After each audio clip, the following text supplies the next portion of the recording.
Alright, you might be asking yourself, Chase, are you a materialist? I would say, yeah, I think I am. But am I going to be a materialist that likes this movie? Let's find out.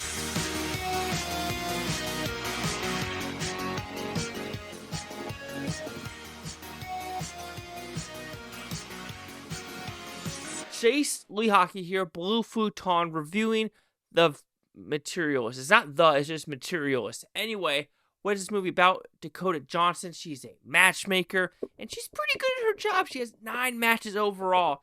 And then we have Chris Evans, her ex, as well as Pedro Pascal, who I swear has a movie coming out either every month or like twice a month. Like we have Freaky Tales, we have Eddington, we have Fantastic Four. This is not including Star Wars. This is not including The Last of Us. Anywho to Magoo. I know I'm missing like at least 2 more this year. I know I freaking am.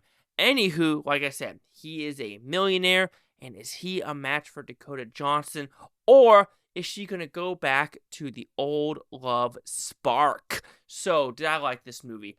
This is the biggest roller coaster I've had this year of like some great ass storyline, superficial to the max. Great ass storyline, very superficial to the max. Great ass storyline, superficial, funny, not funny. And that whole point, I was just like, throughout this movie, I was either like entertained to the max or dragged out to the max. Like, I don't remember the last time I had this emotional reaction to a movie like this. Positives. Chris Evans feels like he's acting. It's like he's not phoning it in. So I felt that for him. Pedro Pascal plays the chill dude. Like, at a point, it's like, you played the chill dude. Congratulations. Dakota Johnson does a step up. I still think she did better in Daddy-O. I love Daddy-O. I know I'm probably like the minority for that one, but I prefer her that one. But doesn't mean she doesn't do a good job in The Materialist. All right, so we have some good side stories in this one. So let's talk about, we're just going to go mumble jumble with this one. This is going to be the biggest mumble jumble review ever. Positives, the Sophia storyline. There's a storyline where the score changes, the mood of this movie changes drastically, and I'm like entertained. Even though it's probably not the most entertaining storyline to be entertained with, but I was like, where's this going to go? You have my attention. All right, I'm guilty. I've spoiled the movie twice, and that's why there's a cut, because you know what? I can't do it. All I'm going to say is the Sophia storyline I really dug. Every time the Sophia storyline was on screen, I was full-fledged entertained with what I was seeing. I was like, give me, even though it's not the storyline, I say, give me more, but I was like, where's this going to go? Where's this going to go? So I really dug that storyline. The story with, Pedro Pascal and Dakota Johnson, Chris Evans, you've seen that one before. You know for a fact where the math equations in this movie is, and that's what the whole movie is by the trailer, is income, politics, where you live, what's your background, what do you want in life, and is she going to find the perfect match? And is there a perfect math equation to find the person you love? And when you're discussing with these people, there are some historical or hysterical things about New York itself, where there's probably not a lot of straight dudes in New York. You're not going to find a lot of conservatives in New York. And get the fuck out of the city of New York. Okay, that's not in the movie, but for me, what I'm seeing is like what's happening in LA and New York. Get out of cities. Okay, like there's okay with like cities like you could say like Dallas or Orlando or maybe Tampa or maybe, not East St. Louis, but St. Louis. There are some good parts of some of the cities, but these big ass cities, get out. It looks horrendous. Like, who wants to live in New York City? I'm just watching this, and I'm like, oh my God, no, get out. And it's also the other storyline where he's like, he barely makes money. He has 3 roommates. How is that a viable situation? You could, like, live in, like, West Virginia, Pennsylvania. Yes, it might not, but what you want to do is be a play actor, but you'll probably have a better life living in West Virginia or Pennsylvania or even, I don't know, Kansas or Colorado, Nevada, Utah, Montana. There's got to be better places where you could actually enjoy yourself and kind of be free from the city that's literally just crushing your soul. And I think that's a part of this movie as well. Also, though, like, I like that part of the movie where it discusses that level, but then there's also the superficial parts where I just want to slap myself in the face, where they're almost like hating people to have preferences, but at the same time, they're not. So it's a little bit wishy-washy when dealing with that, because, of course, the funny thing is, I'm going to say like 47-year-olds want 20-year-olds, or the girls want the height, the girls want the income. And it's never going to be that perfect. It's very materialistic to think that way. There is not a checklist to say, yes, yes, yes. Oh, you don't check that one box?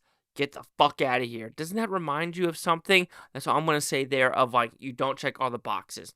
And with that, I like it. But there's also a part of the storyline where it's like, how dare you have preferences? And I very much disagree with that. There's a very, very, very difference with preferences when it comes to, income. Because that really matters where you live in general, like because nurses in California are going to make way more in Florida just because of cost of living differences and things like that. Or, height. There is, I want to say a joke about the height, but what people are willing to do, because height makes people look at you more. And girls look at that, even it's all about the masculinity of like just feeling better about yourself, of being a little bit taller and being looked up at. And I think that's what it really is on that. So it does discuss that. But when they're talking about fat people and things like that, okay, that's where I kind of like, you cannot be fat. Yeah, sure, you can make yourself taller, but that's like millions of dollars. For not being fat, don't drink a soda. Don't go eat fast food every day. Drink a smoothie. Eat a salad. Eat a turkey burger. You know what I mean? There are steps of like exercising. I have a medicine ball downstairs, adjustable dumbbells. And I'm trying to get these, a little bit bigger to make myself, even though that's a little white, I probably need to see some sun, but I'm trying to, tone up a little bit. Tone up a little bit. Get those traps. And so it's stuff you can make your life better. And when I hug a girl, right, I kind of want to touch my hands. When I like hug, I don't want it to be like, oh, I'm stopping and Is that mean? No, because that's a preference where I think it's okay to have. Is it okay to say I am not attracted to Chinese people? Yes, because there are plenty of people that are like, I'm not attracted to white people. I'm not attracted to Mexicans. I'm not attracted to XYZ. And that's okay. To me, that is 100% okay. It's not like you're discriminating on like basis of hate. It's a preference. If you're going to marry someone, at least you want to look at someone for the next 30 years and be like, okay, I like this person. I like it a lot. And like I said, there's a difference between fat as fuck and just a little, you could say like, what am I trying to say? CrossFit-y, if you want to put it that way. So having that level of, superficialness of like kind of dogging people for having a little bit of preference, like I said, to me, it's a very big difference of like saying height versus weight. Very different. One person can really change, or type of income, or things like that. Income's a very different one too. It's like, well, you have a degree, but you're still at Starbucks. Or you can say like, yeah, I make 6 figures. Cool. And things like that. Like, are you going to be in trade school? So little things like that in this movie. But that's where the superficialness really bothered me, because it's like, I've seen this before, and I'm starting to not like a lot of these characters because of that reason. And I was like, oh, what's going on here? But like I said, when there's other specific storylines, I really dig. And I think that, and there is a good metaphor with what happened with cavemen and where we're at today's day and age of like, back in the day, there was no materials. It was like you make your own knives, you're a hunter, you're gathering, and you get what you get. There's no makeup. There's no anything like that to like put yourself in the wearing. There's no OnlyFans, social media. And sometimes you got to like just go out and have fun. And that's what I do a lot of the times. And I do meet people here and there. But like I said, sometimes, like I'll say again, when you have a profile picture, maybe change it to what you look like now. I do it. You should probably do it. Anywho, overall, Materialists, I think it's acted well. There's some really good scenes in this movie, and I overall think it is a well thought out movie. However, there are some very, very superficial things in this movie that I just could not wrap my heads around. And some storyline elements were just dragging so much that I'm like, I know this is a horrible storyline, but I want to know about Sophie.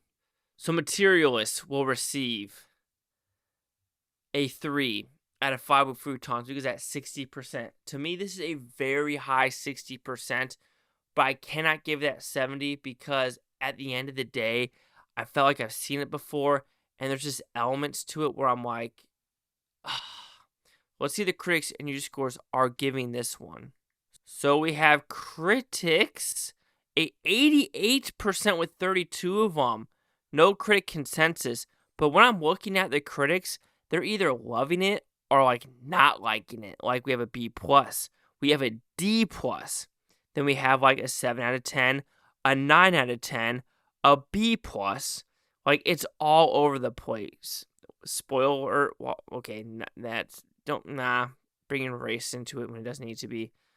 This guy does not like it at all. The New Yorker, the Mary Sue gave it a perfect 5 out of 5. The Mary Sue, BBC 5 out of 5. Two sources I don't trust at all. But it's kind of shocking where it's either like people love it or they're not liking it at all. This guy, Slant Magazine, Derek Smith gave it a 2 out of 5. Cinematic Reel gave it a 5 out of 5. This is not... Okay, so, like I said, personal opinions. 88-60. Chase Sucker, the Blue Futon. Like, comment, subscribe. I'm Blue Futontopia. You Blue Futon, and thank you for watching. For a great day. Watch the state tomorrow, a week from now, a month, or a year from now. We're seeing a freaking one of you. Peace and love, and how materialistic are you?